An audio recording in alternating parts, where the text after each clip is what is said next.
Qué bendición estar aquí, qué bendición escuchar buena música y luego poder escuchar la palabra de Dios. Yo estoy ansioso en esta tarde por escuchar el mensaje del pastor Salazar en unos minutos. Y quiero agradecerle al pastor Owens por el privilegio de estar aquí y de poder formar parte de esta conferencia. Primera vez en Argentina. Y qué bello país tienen, qué bella gente tienen, qué buena comida tienen también. Y si alguna vez usted está allá en México, ahí cerca de la ciudad de Monterrey, allá estamos nosotros, ahí tenemos nuestra iglesia y ahí usted tiene su casa. Y si está por ahí, avísenos y lo podemos recibir y llevarlo a comer una carne asada en Monterrey. Es diferente, pero es bueno. Obviamente es bueno porque pues, uno sabe, ¿verdad? Pero allá en Monterrey, allá en un par de años va a ser el mundial. Allá se están preparando para el mundial. Y le dije al hermano hace unos momentos, le dije, allá va a ir a ganar Argentina, allá en México, en unos cuantos años. Ya veremos cómo nos va. Gracias por estar aquí en esta tarde. Gracias por hacer el esfuerzo de venir. Y estoy seguro que algunos de ustedes viajaron y algunos de ustedes vienen de otras partes, hicieron el esfuerzo de estar aquí. No dudo que algunos hayan invertido dinero para hacer el viaje, para llegar hasta acá. Y seguramente algunos de ustedes dejaron en casa algunas cosas por hacer. Pero gracias por poner en prioridad su vida espiritual y gracias por poner en primer lugar las cosas de Dios. Y gracias por tomar el tiempo en esta noche para estar aquí y escuchar. Abra su Biblia, por favor, en Ezequiel capítulo 22. Ezequiel 22. Allá en Monterrey hace calor igual que aquí, es el mismo calor, mismo clima y misma humedad, se siente lo mismo. Solamente que ahora en México estamos en invierno. Entonces, hoy le hablé a mi esposa y me dijo que está haciendo frío. Nosotros estamos en invierno y usted aquí está en verano. Entonces, bueno, me tocó venir a disfrutar otro verano aquí con ustedes. Estamos ahí en Ezequiel 22. Ezequiel 22, vamos a leer del 23 hasta el final del capítulo, hasta el versículo 31. Ezequiel 22, 23 al 31. Vamos a ponernos de pie, vamos a leer esta porción de la escritura. Vamos a leer alternadamente. Yo leo el versículo 23, usted me acompaña en el versículo 24 y así vamos alternando. Yo leo un versículo, usted me acompaña en el siguiente versículo hasta llegar al versículo 31. Ezequiel 22, 23 al 31. Dice: vino a mí palabra de Jehová diciendo, todos juntos: hijo de hombre, di a ella, tú no eres tierra limpia ni rociada con lluvia en el día del furor. Hay conjuración de sus profetas en medio de ella, como león rugiente que arrebata presa. Devoraron almas, tomaron haciendas y honra, multiplicaron sus viudas en medio de ella. Sus sacerdotes violaron mi ley y contaminaron mis santuarios. Entre lo santo y lo profano no hicieron diferencia, ni distinguieron entre inmundo y limpio. Y de mis días de reposo apartaron sus ojos, y yo he sido profanado en medio de ellos. Sus príncipes en medio de ellas son como lobos que arrebatan presa, derramando sangre para destruir las almas, para obtener ganancias injustas. Y sus profetas recubran con lodo suelto, profetizándoles vanidad y adivinación, mentira, diciendo: Así ha dicho Jehová el Señor. Y Jehová no había hablado. Y el pueblo de la tierra usaba de opresión y cometía robo al afligido y menesteroso hacia violencia, y al extranjero oprimía sin derecho. Y busqué entre ellos hombre que hiciese vallado, que se pusiese en la brecha delante de mí a favor de la tierra, para que no la destruyese, y no lo hallé. Juntos el 31.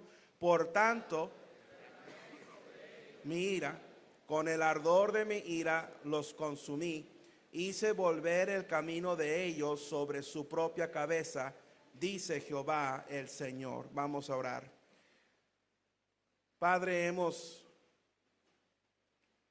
estado orando por estas reuniones. Te hemos puesto a ti en primer lugar.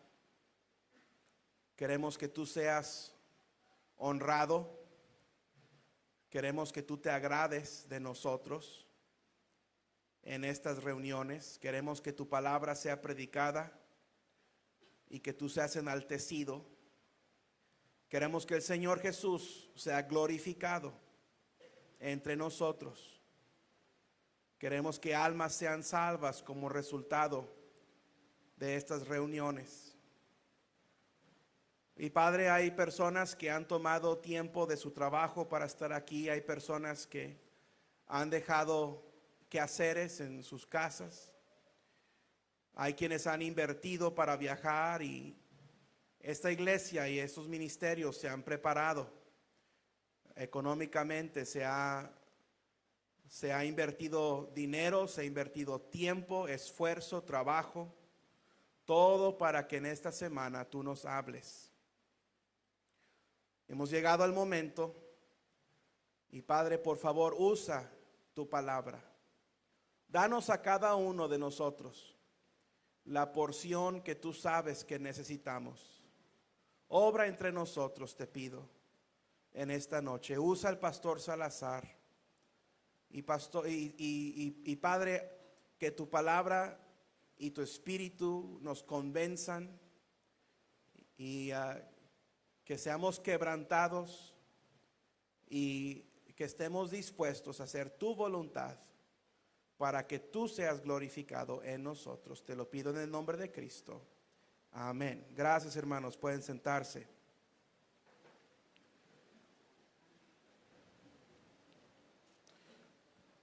En el capítulo 22 de Ezequiel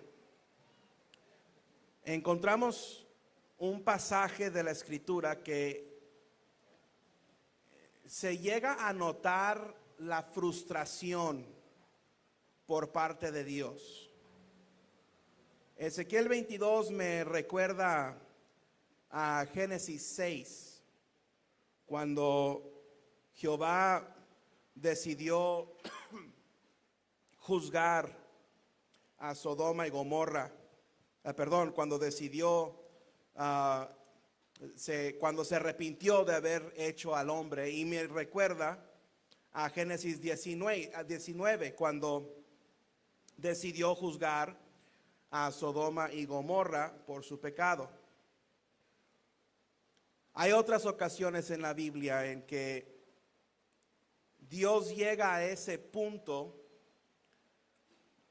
en que su justicia tiene que tomar el lugar de su misericordia, en que el Espíritu Santo de Dios ya no contienda con el hombre, y viene la inevitable consecuencia del pecado. Y hermano, déjeme recordarle que el pecado siempre tiene consecuencias.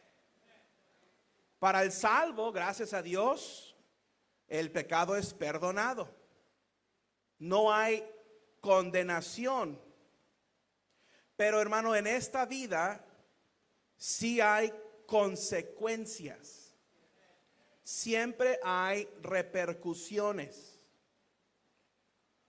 Dios acusa a Israel, acusa a la ciudad de Jerusalén de algunos actos inimaginables. Desde adulterio hasta fornicación, maltrato de sus ciudadanos, maltrato de los indefensos, negligencia de familiares, abuso a extranjeros, entre muchas cosas más. Usted puede leer todo el capítulo 22 de Ezequiel. Dios habla de las cosas que Israel había hecho. Hermano, Dios conoce nuestros pecados. No podemos esconder nuestros pecados de Él. Somos igual que Adán y Eva en el huerto, desnudos, expuestos ante Dios en nuestros pecados. Ahora, podemos esconder nuestros pecados de los demás. Usted puede esconder su pecado de su esposa. Usted puede esconder su pecado de su esposo. Tú puedes esconder tu pecado de tus padres. Puedes esconder tu pecado de tu pastor y de tu iglesia, pero no puedes esconder tu pecado de Dios. No os engañéis. Dios no puede ser burlado. He aquí habréis pecado ante Jehová y sabed que vuestro pecado os alcanzará. No hay nada oculto para Dios. Estos actos pecaminosos, incluso inmorales, estas iniquidades de las cuales Dios acusa a Israel en Ezequiel 22, se encuentran en dos planos. Estos pecados son pecados sociales. Es iniquidad cometida por la nación. Es permitida, reconocida, aceptada y legalizada por la nación de Israel. Es pecado nacional. Dios acusa a la nación entera de estos pecados. Y estamos viendo eso hoy en día. No solo existen individuos que cometen actos pecaminosos dentro de la sociedad, sino que la sociedad entera se ha inclinado a una cultura de pecaminosidad. Quieras o no, el aborto legalizado es iniquidad nacional. La unión civil entre dos personas del mismo género es iniquidad nacional. Y tantas cosas más que podríamos mencionar, ejemplos de pecado y de maldad que como naciones se permiten y se legalizan, y toda la ciudadanía como resultado participa en ello. México, mi país, al igual que cualquier otra nación del mundo, ha pecado contra Dios. En cada nivel de gobierno hay corrupción. En cada entidad federal, en cada municipio, en cada colonia, en cada comunidad hay pecado en contra de Dios. Eso puede decirse con algo de certeza de cualquier nación del mundo. En Ezequiel 22, Dios tiene a Israel como nación, su monarquía, sus gobernadores, sus jefes, sus capitanes, los tiene por responsables de este pecado. Ese es el problema con los sistemas humanos. Por bien que inician, siempre tienen una tendencia a descomponerse. No existe un gobierno, no ha existido un gobierno ni una sociedad en el mundo que ha durado sin una revolución o alguna reforma importante por más de un par de siglos. ¿Por qué? Porque no hay un sistema humano en que no haya humanos. Las cosas que uno aprende cuando viene a la iglesia, ¿verdad? Amén. Y los humanos somos imperfectos. Los humanos somos pecadores. Pero esto va un paso más allá. Dios no solo acusa a la nación, Dios acusa también a los individuos. Sí, la nación ha pecado, pero dentro de la sociedad había individuos que habían promulgado y promovido y publicado el pecado. Si usted ve el versículo 6 aquí en Ezequiel 22, Dios dice: he aquí, se esfuerzan en derramar sangre. Dice el versículo 11: cada uno hizo abominación. Dice el versículo 19: por cuanto todos vosotros os habéis convertido en escorias. Dios está acusando personalmente a los individuos que forman parte de esa sociedad, esa nación que había pecado. Así que no hay excusa. Sí, vivimos en una sociedad pecaminosa y corrupta, pero el pecado no está solamente al nivel nacional, no está solamente al nivel social. Nosotros somos pecadores. De modo que no hay excusa. No hay excusa ni justificación por el pecado. No hay razón. No hay motivo válido para pecar. Es 100% injusto en contra de la sangre de Cristo. Creo que no tomamos el pecado lo suficientemente en serio. Si pudiéramos ver el pecado desde la perspectiva de Dios, entenderíamos lo sucio y lo vil y lo menospreciable que en realidad es. Tomamos el pecado a la ligera. Al cabo, después pido perdón, como si fuéramos a la tiendita a pedir algo y pagarlo después. Como los católicos. Ahora yo voy a hacer lo que yo quiera y después voy y me confieso con el Padre. No.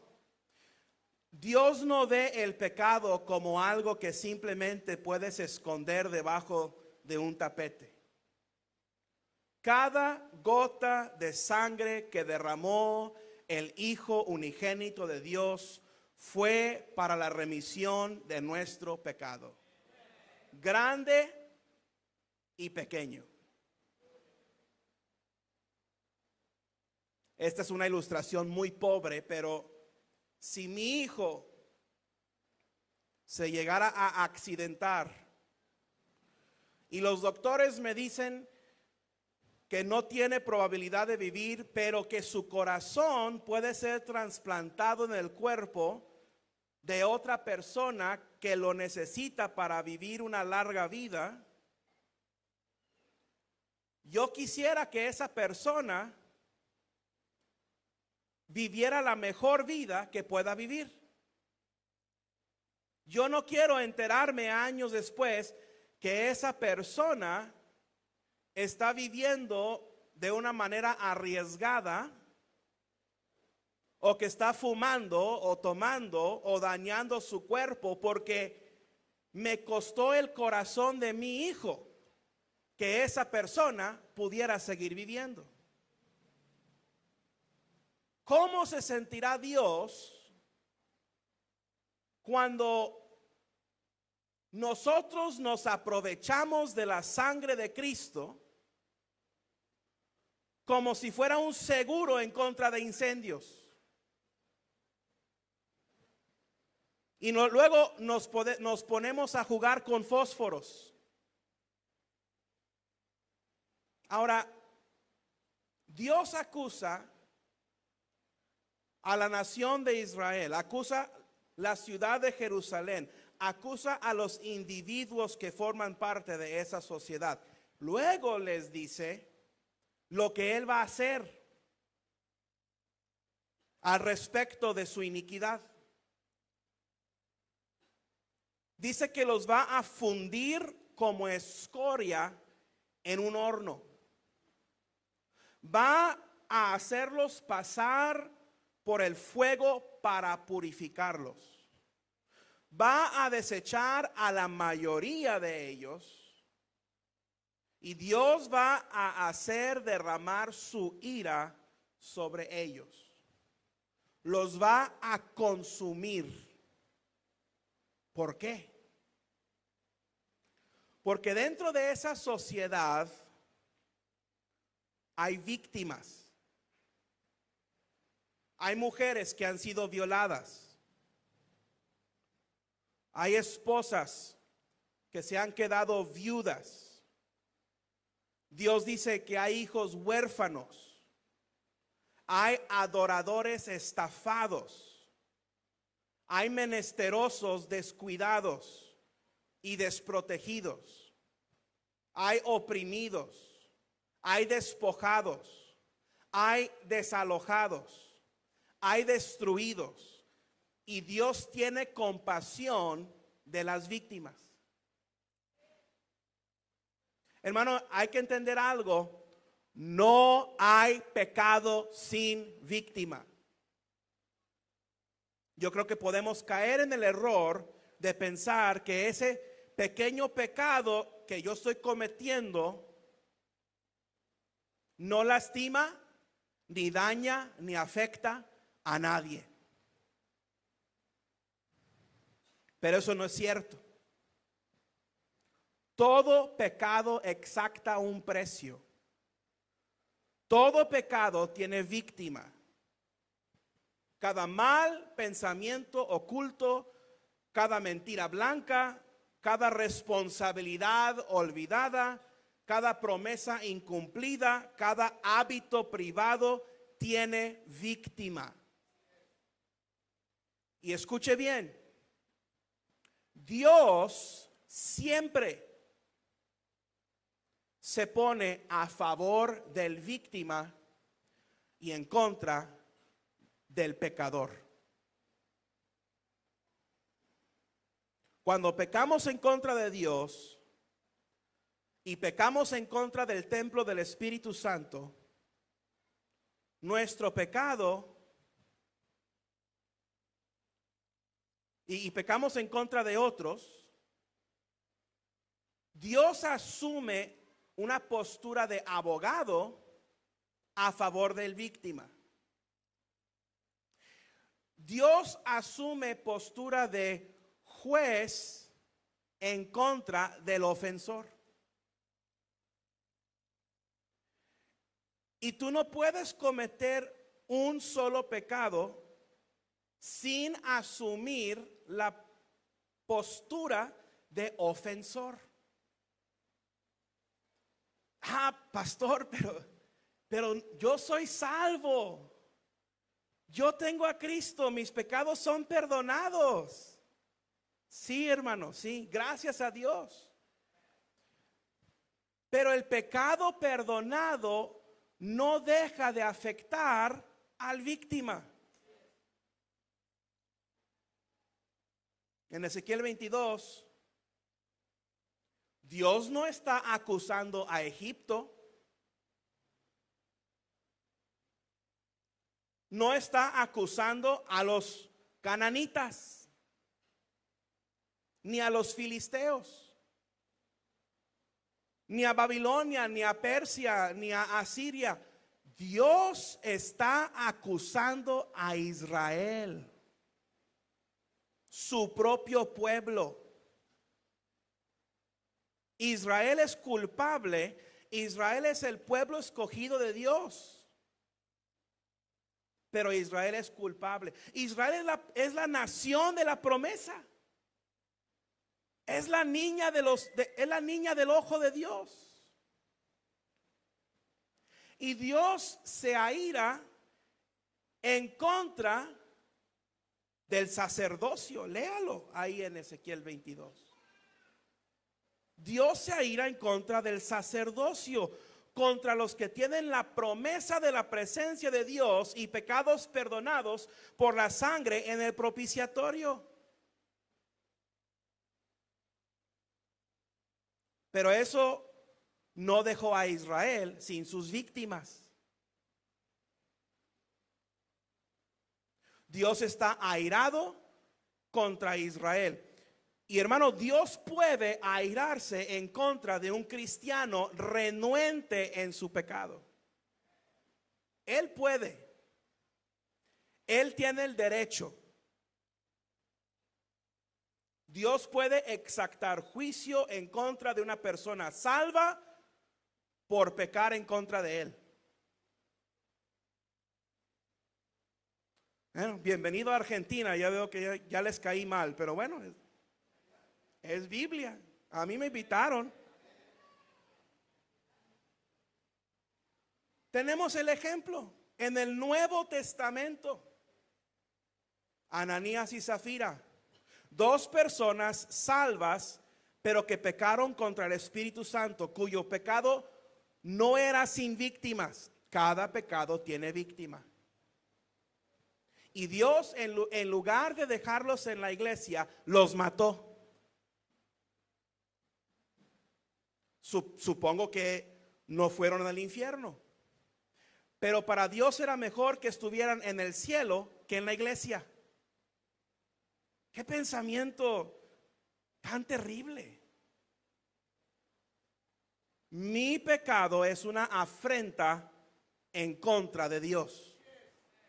No importa que yo esté libre de la condenación del infierno. Mi pecado puede causar una división entre mi Dios y yo.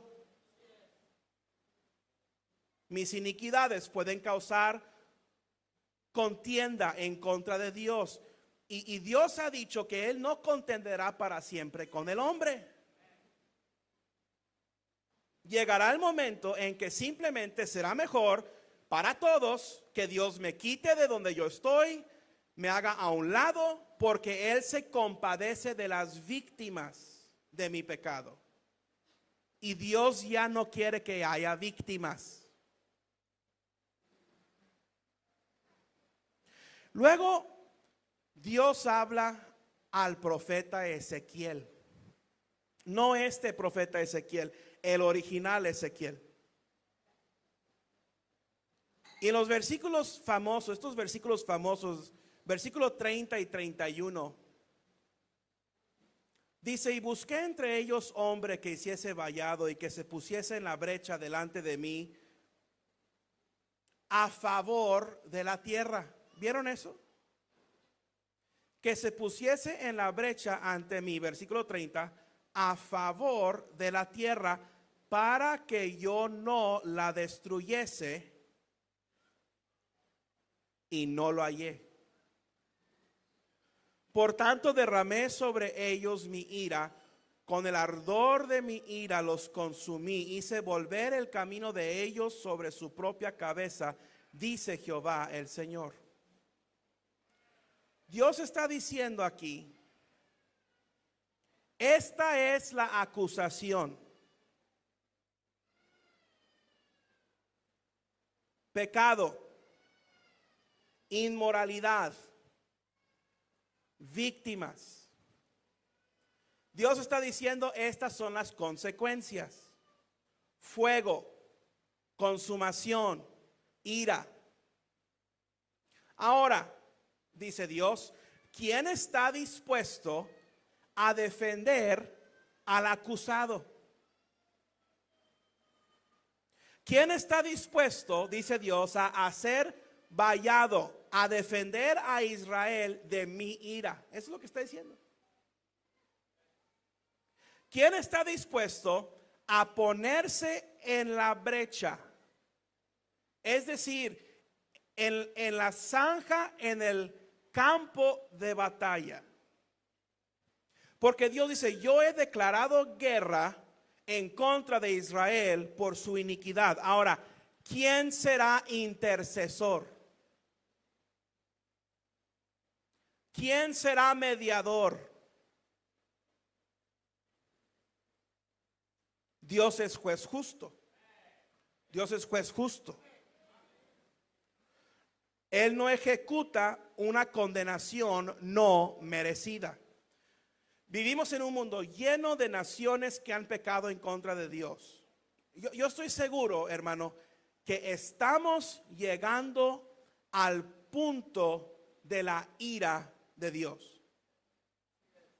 ¿Cuántas víctimas no hay en el mundo el día de hoy a causa de la sociedad inmoral, inicua? ¿Cuántos huérfanos a causa del alcohol? ¿Cuántas viudas a causa del crimen? ¿Cuántos inocentes abortados? ¿Cuántas familias separadas y destruidas? ¿Cuántos inofensos abusados?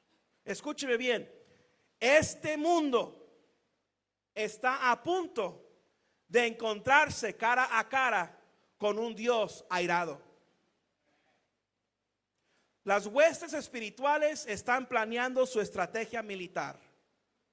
El planeta está gimiendo con dolores de parto. Las señales de su venida se están cumpliendo no solo en la palabra de Dios, sino en el periódico. Dios está a punto de derramar su ira sobre este mundo y la pregunta es, ¿habrá alguien que haga vallado? ¿Habrá alguien que se ponga en la brecha? ¿Habrá alguien que ore por este mundo? Que ruegue para que Dios detenga su ira por una generación más, para que más almas puedan ser alcanzadas con el evangelio antes de su venida. ¿Habrá alguna cristiana que luche en oración con Dios por las almas no alcanzadas? ¿Habrá algún cristiano que se ponga en la brecha para detener unos años más la espada del Señor para que Argentina pueda ser salva? ¿Habrá un pastor por ahí, quizás desanimado, que pueda oír la invitación de Dios diciendo, ¿quién hará vallado? ¿Quién se pondrá en la brecha? ¿Habrá algún misionero que atienda al llamado para que aquella nación lejana tenga la oportunidad de arrepentirse, para que alguna región del mundo pueda experimentar avivamiento antes de el grande y terrible día del Señor? Dios invita a alguien que cambie su mente. Dios invita a alguien a cambiar la mente de Dios. Este es el pecado, dice Dios. Esta es la acusación y esta es la consecuencia. Ahora, ¿quién hará vallado? ¿Hay alguien que se ponga en la brecha?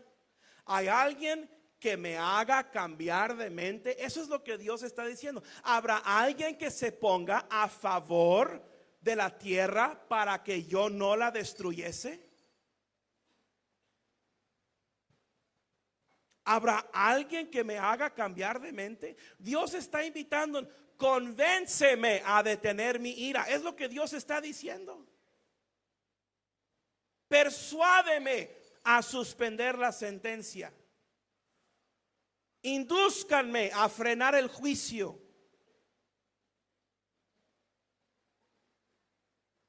Yo creo que Dios lo hubiera hecho.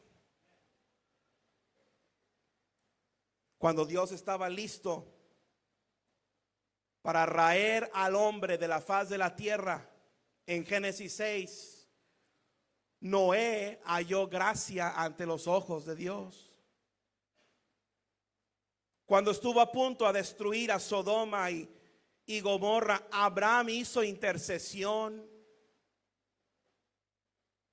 Cuando quiso abandonar a Israel en el desierto, Moisés ofreció ir al infierno por ellos. Yo creo que si un cristiano dijera, heme aquí, yo haré vallado, yo me pondré en la brecha, Jehová Dios, perdona a mi pueblo, yo me pondré ahí en ese lugar. Danos otra oportunidad, Señor. Yo ganaré las almas, yo haré una diferencia. Yo creo que Dios detendría su mano de ira un día o un año o una generación más. Algunas de las palabras más trágicas en toda la Biblia se encuentran en Ezequiel 22:30.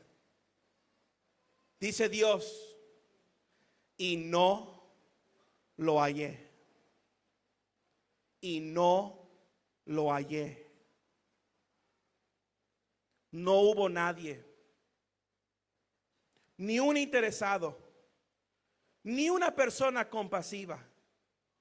No hubo uno solo que intercediera por el pueblo escogido de Dios. ¿Será posible que ni a usted le dé compasión por las almas que se están perdiendo? ¿Será posible que ni usted estaría dispuesto a interceder por su comunidad o por su ciudad o por su nación? ¿Será posible que no haya un solo cristiano en este lugar que diga, yo lo hago, yo me pongo? Dios no halló a ninguno. Por tanto, versículo 31, derramé sobre ellos mi ira, con el ardor de mi ira los consumí, hice volver el camino de ellos sobre su propia cabeza, dice Jehová el Señor. Esta semana, estos 3 días, Dios le dará a usted la oportunidad de responder a su llamado. Él le ha puesto en este lugar para que usted escuche su palabra, para que usted conozca su voluntad. Otros quizás atenderán al llamado, otros quizás serán sensibles a la palabra de Dios. Pero si Dios le habla a usted, ¿está usted dispuesto? Dios no dejó de amar a Israel cuando decidió derramar su ira sobre ella. Y Dios no ha dejado de amar tu nación. Pero así como Él estuvo dispuesto a ejecutar su juicio sobre su pueblo, a quien Él amaba, Él está dispuesto a ejecutar su juicio hoy sobre este mundo. Decida en esta semana que si Dios le habla, usted atenderá al llamado, usted atenderá a su voz. Sea lo que le pide, a donde quiera que usted vaya, lo que Él quiera que usted haga por Él, simplemente decida que en esta semana usted se va a encargar, usted se va a asegurar de que si Dios busca entre nosotros uno que haga vallado, asegúrese de que si Dios busca a uno que se ponga en la brecha, que Él no tenga que decir de nuevo, y no lo hallé. Padre, ayúdanos a ser sensibles a tu palabra. Bendice el mensaje del pastor Salazar, úsalo grandemente para hablar no solamente a nuestras mentes, sino a nuestros corazones. Y danos, por favor, la porción que necesitamos. Ayúdanos a ser sensibles a ti, te lo pido, en el nombre de Cristo. Amén.